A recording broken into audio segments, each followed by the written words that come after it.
Part 6। I want something in a cage, यानी मुझे कुछ पिंजरे में चाहिए।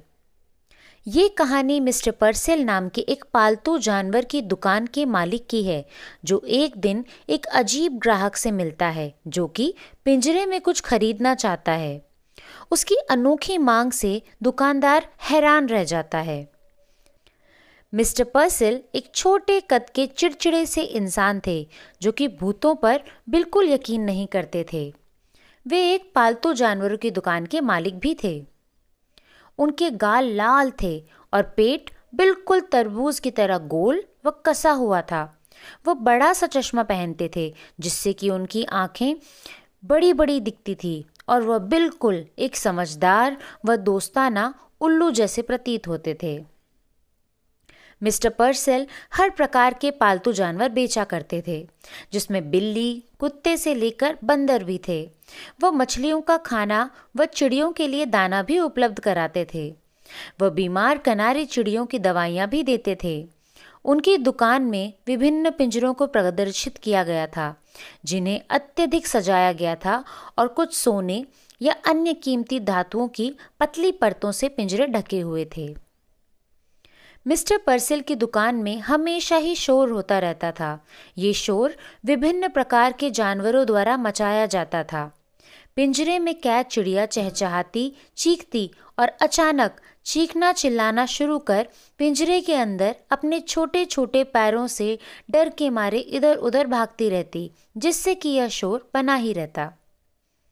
दुकान में हर पल चिल्लाते जीवों की वजह से ऐसा प्रतीत होता था जैसे पिंजरों में कैद जीवन हर पल गतिमान हो।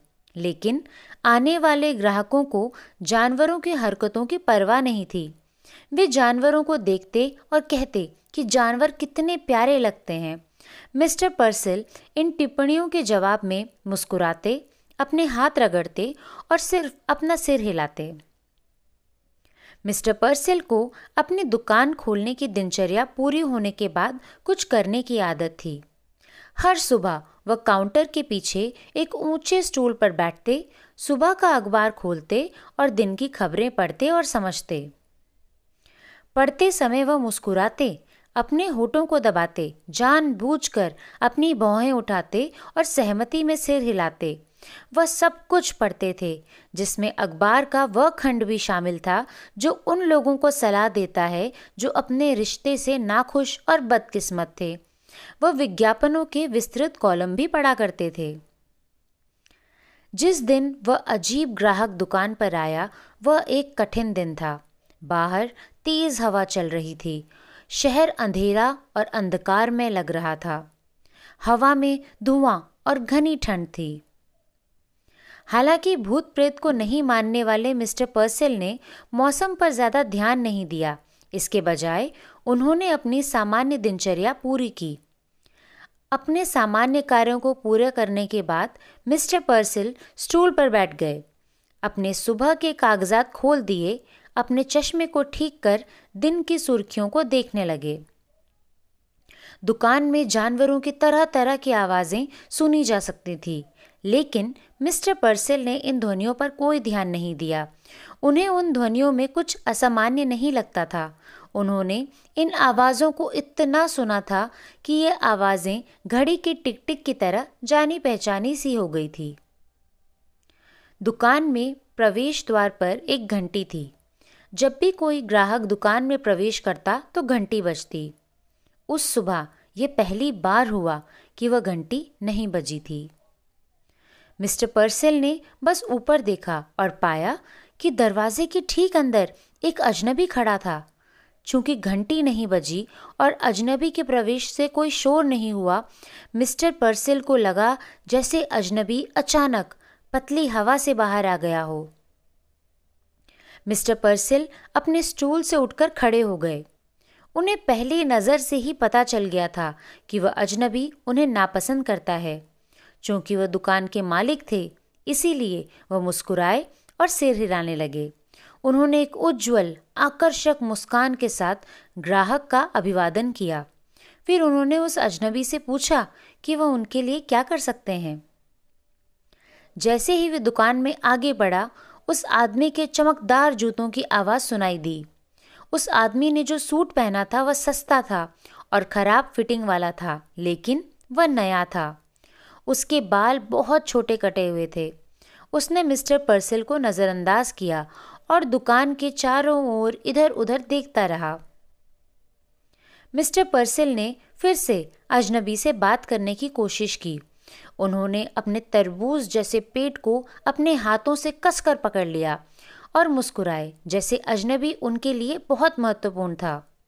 मिस्टर पर्सेल ने फिर कहा कि उन्होंने उस दिन का अखबार देखा जिसमें उन्होंने पढ़ा कि शहर के नागरिकों को ठंड का सामना करना पड़ेगा।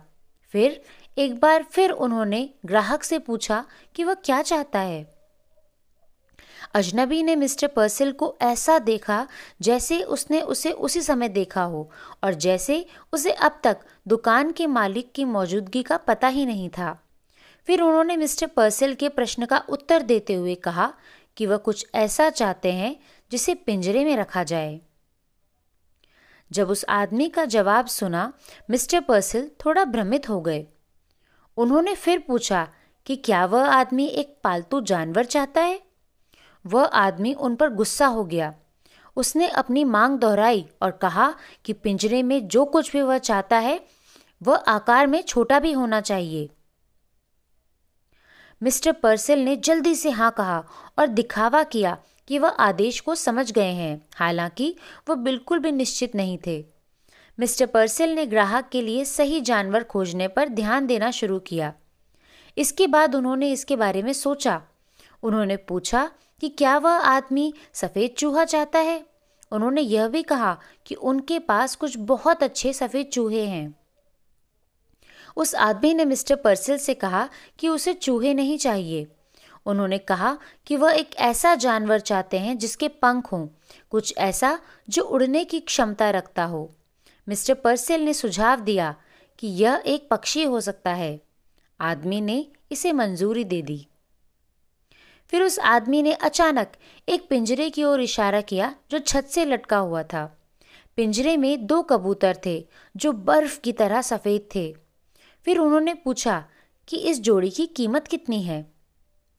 मिस्टर पर्सेल ने जल्दी से कीमत $5.50 बताई। कीमत जानकर वह आदमी निराश हो गया। उसने अपनी जेब से $5 का बिल निकाला और उससे कहा कि वह कबूतर रखना चाहता है, लेकिन उसके पास केवल $5 हैं। मिस्टर पर्सेल ने तुरंत मानसिक गणना की और उन्हें पता चला कि 50 सेंट की छूट से उनके व्यवसाय को कोई नुकसान नहीं होगा। कटौती के साथ भी वह अच्छा लाभ कमा पाएंगे। वह फिर से मुस्कुराए। मिस्टर पर्सेल ने ग्राहक से कहा कि अगर वह कबूतरों के जोड़े को इतनी इच्छा से रखना चाहता है तो वह इसे सिर्फ $5 में ले सकता है। उस आदमी ने कहा कि वह उन्हें ले जाएगा और उसने काउंटर पर $5 रख दिए। मिस्टर पर्सेल ने पिंजरा निकाला और ग्राहक को सौंप दिया। वह आदमी जानवरों की आवाज़ें सुन रहा था। फिर उन्होंने मिस्टर पर्सेल से पूछा कि क्या शोर उनका ध्यान भंग नहीं कर रहा है। मिस्टर पर्सेल हैरान दिखे क्योंकि उन्हें नहीं पता था कि वह आदमी किस बारे में बात कर रहा था। वह पिंजरे में बंद जानवरों के शोर के इतने आदी थे कि उन्हें शोर परेशान करने वाला नहीं लगा। आदमी ने पिंजरे में बंद जानवरों की ओर इशारा किया और पूछा कि क्या उनके शोर ने उसे पागल कर दिया है। मिस्टर पर्सेल हैरान और डरे हुए थे। उन्हें लगा कि वह आदमी या तो नशे में है या फिर पागल है। उन्होंने उस आदमी से झूठ बोला और कहा कि हाँ, शोर ने उन्हें पागल कर दिया है। वह आदमी अभी भी मिस्टर पर्सेल को घूर रहा था। फिर उसने उनसे यह अनुमान लगाने के लिए कहा कि उस आदमी को वह $5 का नोट हासिल करने में कितना समय लगा होगा। मिस्टर पर्सेल ग्राहक के अजीब व्यवहार से डर रहे थे। वह उस आदमी को अपनी दुकान से बाहर निकलने का आदेश देना चाहते थे, लेकिन वह ऐसा नहीं कर सके।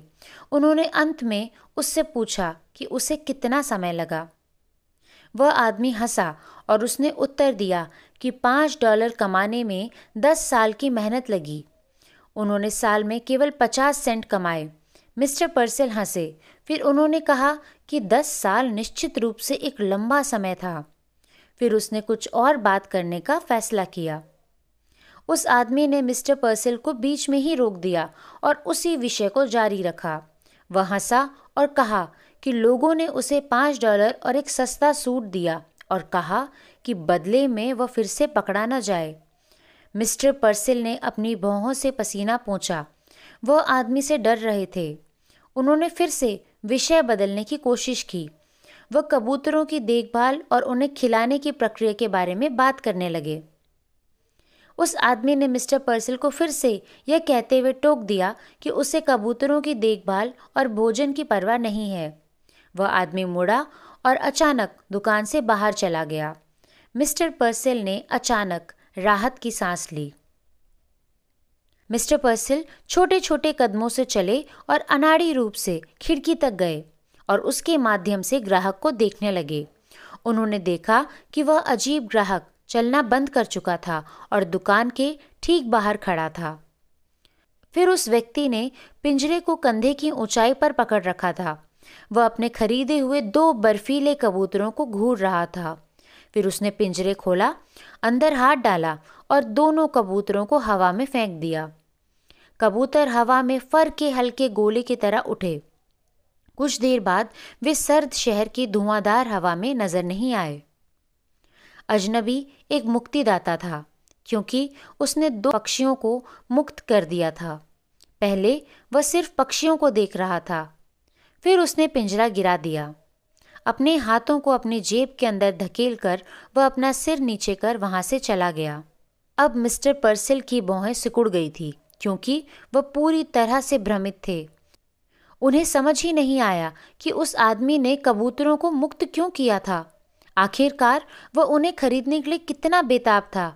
मिस्टर पर्सिल ने उनके लिए कीमत कम भी कर दी थी, लेकिन उसने उन्हें फिर भी छोड़ दिया। मिस्टर पर्सिल ने खुद से पूछा कि उसने ऐसा क्यों किया। उस आदमी ने 10 साल की मेहनत की अपनी सारी कमाई सिर्फ अपने से दूर जाने के लिए क्यों दे दी। उन्हें यह समझ में नहीं आया और उन्होंने उस अजनबी के व्यवहार से खुद को अपमानित महसूस किया। और इसी के साथ इस पाठ का अंत हुआ। आखिरकार इस कहानी में ऐसा क्या हुआ था और उस व्यक्ति ने अपनी मेहनत की कमाई से खरीदे गए उन पक्षियों को क्यों आज़ाद किया। उस आदमी ने बिना आज़ादी के अपने 10 साल जेल में गंवाए थे। जब उसने दुकान में पिंजरे में बंद पक्षियों को देखा तो उसने खुद को उनकी जगह महसूस किया। उसके पास केवल $5 थे, इसीलिए उसने एक जोड़ा कबूतर खरीदा और उन्हें आकाश में खुशी से उड़ने दिया। असल में उस व्यक्ति ने अपने पैसों को आज़ादी के लिए इस्तेमाल किया। दूसरी ओर मिस्टर पर्सिल इस बात से अनजान थे कि उनकी दुकान के पालतू जानवर आज़ादी के लिए चिल्ला रहे हैं। उसने खुद को एक पेशेवर के रूप में सोचा और सोने का पानी चढ़े पिंजरों के अंदर पालतू जानवरों की स्वतंत्रता को रोक दिया। वह केवल पालतू जानवरों को बेचने के बाद होने वाले लाभ के बारे में चिंतित थे। उन्हें उनकी आज़ादी से कोई लेना देना नहीं था। और यही बात उस अजनबी और मिस्टर पर्सिल की सोच का अंतर था। इस पाठ में बाद में मिस्टर पर्सिल ने खुद को अपमानित महसूस किया। उस आदमी ने पक्षियों को मुक्त कर दिया क्योंकि वह एक स्वतंत्रता का सही मूल्य जानता था, लेकिन मिस्टर पर्सिल केवल लाभ कमाना जानते थे, भले ही किसी की स्वतंत्रता को बाधित करना पड़े। इस प्रकार यह पाठ हमें सिखाता है कि प्रत्येक जीवित प्राणी, मानव या पशु, उनकी स्वतंत्रता दी जानी चाहिए और हमारी ही तरह सभी की स्वतंत्रता को समान रूप से महत्व दिया जाना चाहिए।